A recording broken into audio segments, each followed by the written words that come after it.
Hey everyone, this is Noah Meehan from the Arc of Truth, and it's currently December 2nd, 2017. By the way, happy holidays to everyone across the United States and whoever is, well, listening to this video.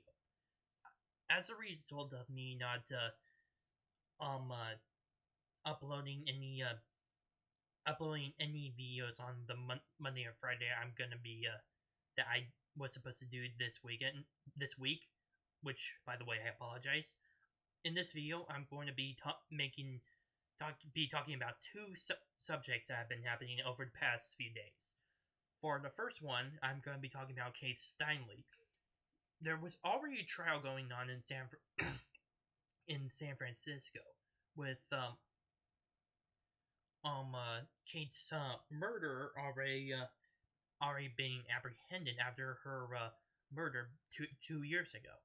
Well, now they've already made a verdict, and they made claim that he is not guilty in terms of first-degree murder, second-degree murder, and even involuntary manslaughter. The only thing they agreed he was guilty of was the possession of an illegal firearm, which can carry a sentence of up to 3 years. Am I pissed about this? Yes, I'm very pissed about it. But that's not the only thing. That's not the only thing that's not how it completely ended either.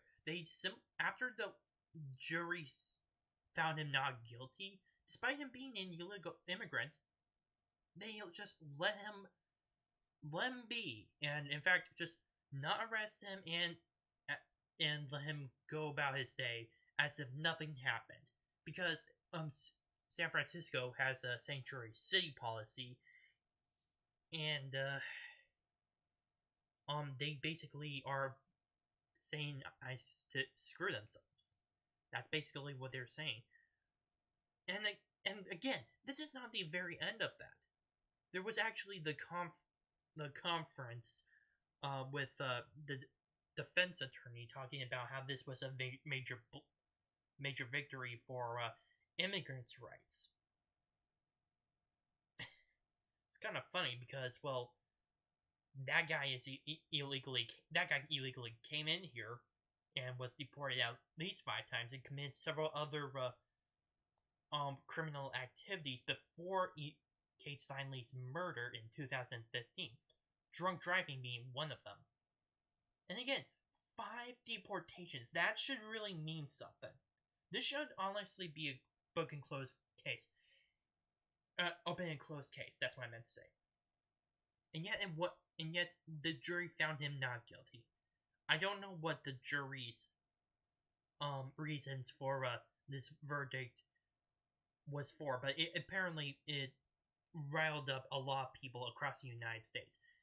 Heck, I'm pretty certain that some people who were either on the fence on Trump's immigration enforcement and the wall and maybe even case law, and even some who actually oppose what Trump was doing with the immigration thing, are now becoming more supportive or coming more over to his side because of this situation.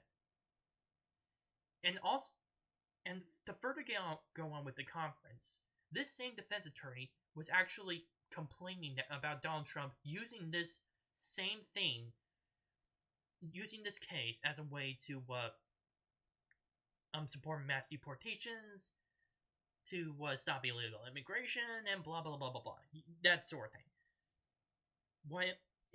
In fact, on Twitter, Donald Trump himself actually called this very verdict a disgrace to Steinle and her family, which I personally agree with. This should have been an open and closed case where this guy was obviously guilty, but apparently the defense made some weird kind of defense where he simply had a gun on him, and it was covered in cloth. He was taking it out, and then somehow the cloth accidentally pulled the trigger, and then somehow the bullet ricocheted off the ground from the road.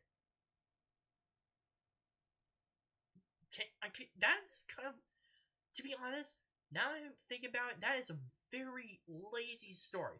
Maybe there is some truth to something like that maybe actually happening, but honestly, it's like it's like the defense aren't even trying, and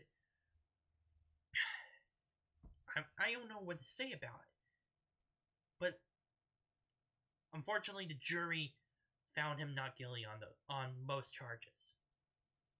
But again, a lot of people are very riled up. Sorry, I was just I'm still really pissed off about it, even though that was 2 days ago. But I just don't know what else to say. Well, there is actually one thing. During the conference, these, like I said before, these guys were actually condemning Donald Trump about him trying to use this very issue to support his political agenda. When in turn, this is exactly what these guys are doing. I mean, this defense attorney, I don't really know his name. In fact, I don't really care to figure it out.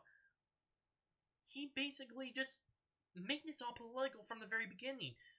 With the whole, well, at the beginning of the conference when the verdict was already passed, he just simply said that it was a victory for immigrants everywhere.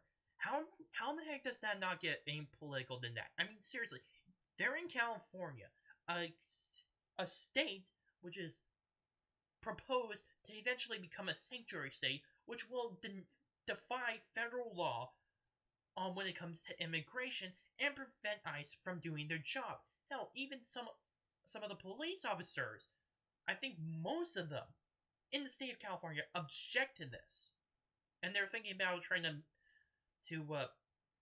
maybe go to the court or something to try to get this repealed. And I hope they do that. But thanks to what's happened, I think there has been an increase in support of Trump's immigration policies, somewhat at least. I think that concerning this will actually cause more support to go behind not just the idea of building the wall, which actually I've seen the hashtag of Kate's Wall being thrown around across Twitter, and also the passage of Kate's Law, which is meant to have a bigger impact on penalizing illegal immigrants who come into this country illegally. And also, I bet they are going to continue. I think that support will grow over the opposition of sanctuary cities and in support for increasing immigration enforcement. That I think is going to happen as a result of this verdict. You know, it kind of reminds me of a trial that happened. I think it was in 1961. I just recently learned about this. I'm taking a U.S. history class. There was this kid named Sam Elliot.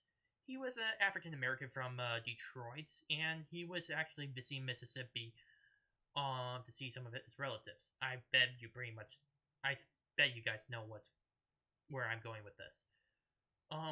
One day he was with his relatives, and he saw a white woman, and he went, woohoo! I can't really whistle that well, so, but you get the idea. He thought of her as attractive, and as a 14-year-old, that's normal. That people would 14-years would do that. But after 24 hours, there were 3 men. Oh, I forgot to mention this earlier. It turns out that this white woman was actually one of the members who owned this business. Now, to continuing on, there were 3 white men. After 24 hours, they found out where Sam Elliot was living at the time, took him out, beat him, sexually assaulted him, hanged him, I think, also, and used a boat engine to shred his face. There was actually a few photos from his funeral, that where it was an open casket, that showed it. It was just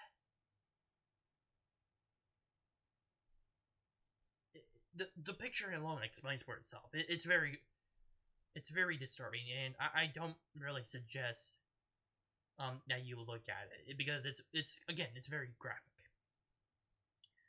But of course, these three white men were eventually released and were given lesser sentences, despite the fact that they basically murdered a person in cold blood.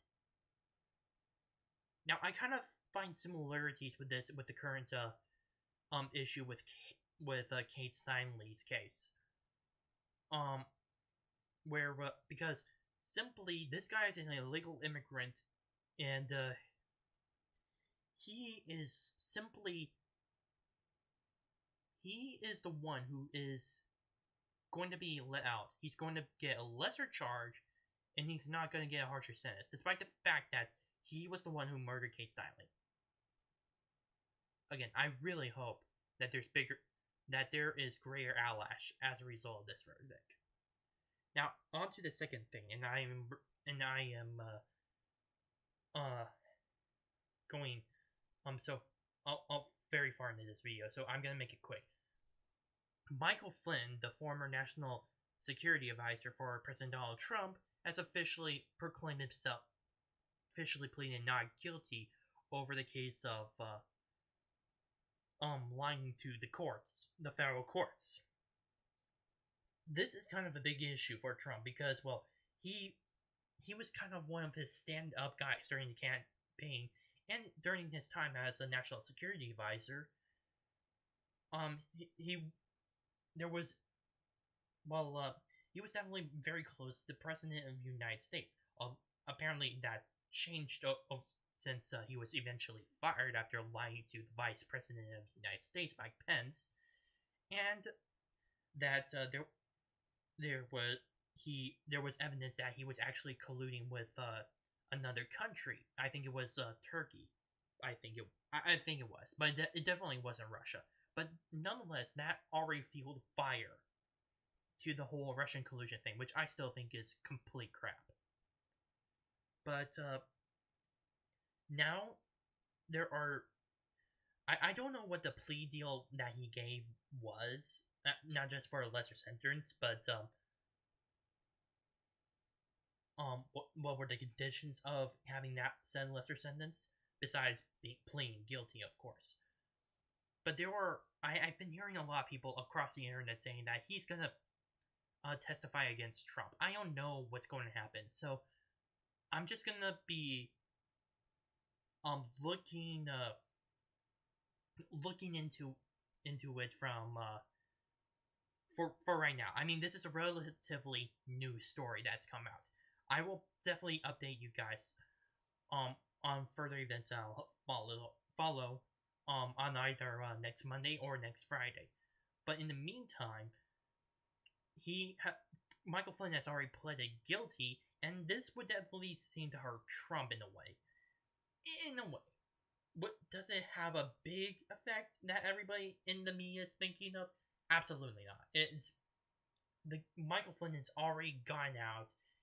He had his reputation damaged when he lied to the vice president alone. And now, he finally pleads guilty to lying to the courts. This guy, it obviously shows that he cannot really be trusted. In fact, Trump already has some at the very beginning of when Michael Flynn was national security advisor, he kind of had some issues with him, but I don't know that for sure. Nonetheless, considering that Michael Flynn was only 2 months inside his job position before being fired, again, I don't think that's going to be a big issue, and then I don't think it will hurt Trump in the long term. In fact, I think this will simply be forgotten. But again, I will let you guys know on what else may be happening. That's all I have for you for today. Post comments down below, subscribe, like this video, and share it with your friends. My name is Noah Mina from The Arc of Truth. See ya.